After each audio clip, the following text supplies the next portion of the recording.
I remember this one time we shot out at a nightclub. It was a big nightclub scene, and I got to wear this very, very sexy, very, very short skirt and lovely jacket, and made by a top New Zealand designer, and wearing very high heels and getting dressed up way beyond my years, which is, of course was totally suitable for the character. And I think at that point I just remember feeling, particularly growing up and getting a lot of male attention, that I was feeling particularly uncomfortable about at the time. So I think it was, you know, it was around that time too where I was becoming I can't say woman at the age of 16, but do you know what I mean? It was kind of just becoming a lot more aware of myself, and I think that at that time in my life, which would have been happening naturally, I sort of coincided with that program, because there was a lot of my development as a young human being, as a female, that it was happening simultaneously with that program. My character, I was playing the virtuous nurse who was constantly getting left at the altar, you know, the lovely, you know, everyone would like to be her at some point, probably not for too long, but at some point. And although there was a lot of my nature that I felt was fighting that at the time, I mean, she was a joy to play. I got to work with great people: Andrew Binns, Angie Dotchin, Joe Davison. All the original cast were fantastic, and we didn't know what we were letting ourselves in for. So there was a beautiful camaraderie there, because people now know if you go for an audition for Shortland Street and you get into that cast, you know exactly what you're in for. You know how much publicity you're going to get, you know what notoriety you're going to get, and how much public attention you're going to get. Whereas back then we were so green, no one really understood what was going to happen. I was the first one to leave out of the core cast. I was only on the show for the first year. I felt like I'd had my drink full at the end of that year. I had this very strong gut feeling that I wasn't going to get much more from the experience. Not that they weren't offering it, I just think that I had clocked out, and that I had some other things that I really wanted to explore. That was film and theatre. Xena was my first experience with working on an American project, and the kind of energy that was required, and the accent and the characterisation was so vastly different from anything I'd ever played before, and explored.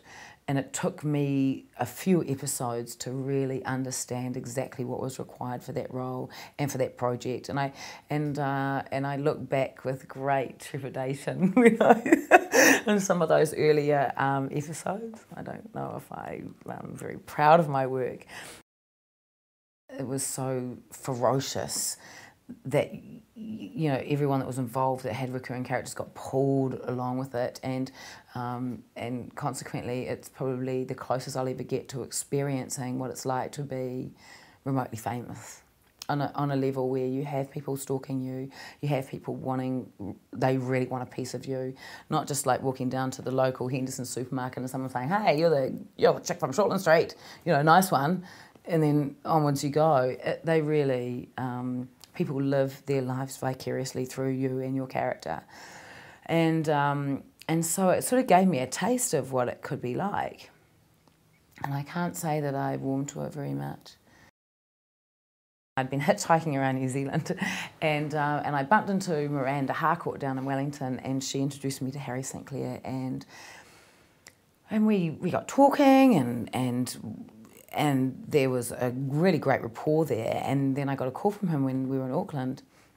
I'm back up in Auckland. He said, "Look, do you want to come along on, you know, this Sunday night? Me and a few other actors that are out of work just want to do something."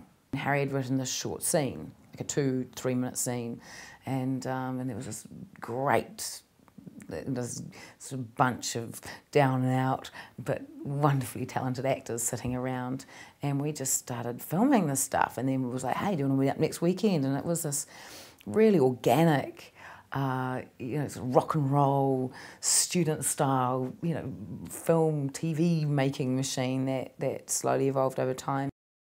I think it was the brilliance of Mr. St Clair to invest in the proposal that there was going to be a pregnant actress, and we had to get the money within the next month or so, because she was only pregnant for 9 months. If you don't get the money now, we won't be able to make the film. And so, boom! Then suddenly we had the money. We had some interesting times that week when we were filming the birth scene. We filmed over a couple of days, and we had a couple of, they didn't use my baby. They had a couple of mothers that very generously allowed us to use their babies, and I think a couple of them were very, very small at birth, so they looked very newborn even though they were 2 or 3 weeks old, and they allowed their babies to be covered in cream cheese and jelly and have, you know, prosthetic umbilical cords. And funnily enough, I had given birth on Xena to a centaur, my character, who had a relationship with a centaur, yes, and they borrowed that particular umbilical prosthetic and attached it to the newborn baby and topless woman to recreate the birth scene. Channeling Baby, I have to say, is one of my favourite filmmaking experiences, and even though the film wasn't received as well as what I'd hoped for it to be in terms of its critical success, for me as an actor it was the most successful project I've been involved with. You know, one of them, there's been plenty, but one that stands out for me. And it was such an intense story for my character's journey anyway. You know, a mother blinded, a woman blinded, then falling in love, and then having a child who's also ill, who dies, and then, you know, going into that state of absolute trauma, and just, you know, forgetting what's happened, losing her family, and then years later, you know, 20 years later, coming together again to find out what happened. It was such an epic journey to go on, and filming it every day, it was fairly intense. I got quite ill at the end of that shoot, and I think it was just kind of, you know, dredging the depths of my emotional quarter to bring that kind of vulnerability and sadness and depth to the character. It was a really memorable experience for me. I had a great time working on Separation City, a very, very naughty cast, working with great international actors, Joel Edgerton, Thomas Kretschmann, Rona Mitra. Really, really solid actors, good people, bring in a whole lot of new energy and their experience as well.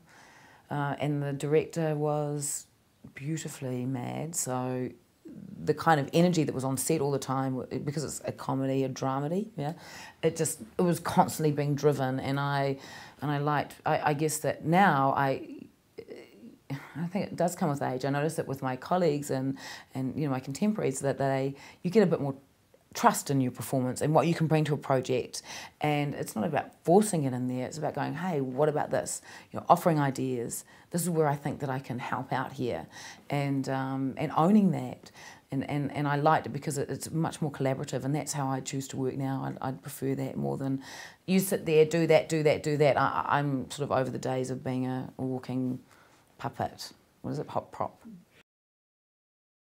They offered me the role of Cynthia, and came back and started shooting it, and I started about 3 or 4 weeks later than what everyone else did, because my storyline didn't require for my character to be in there initially. And I walked on set and I felt so out of place because I hadn't been part of this world.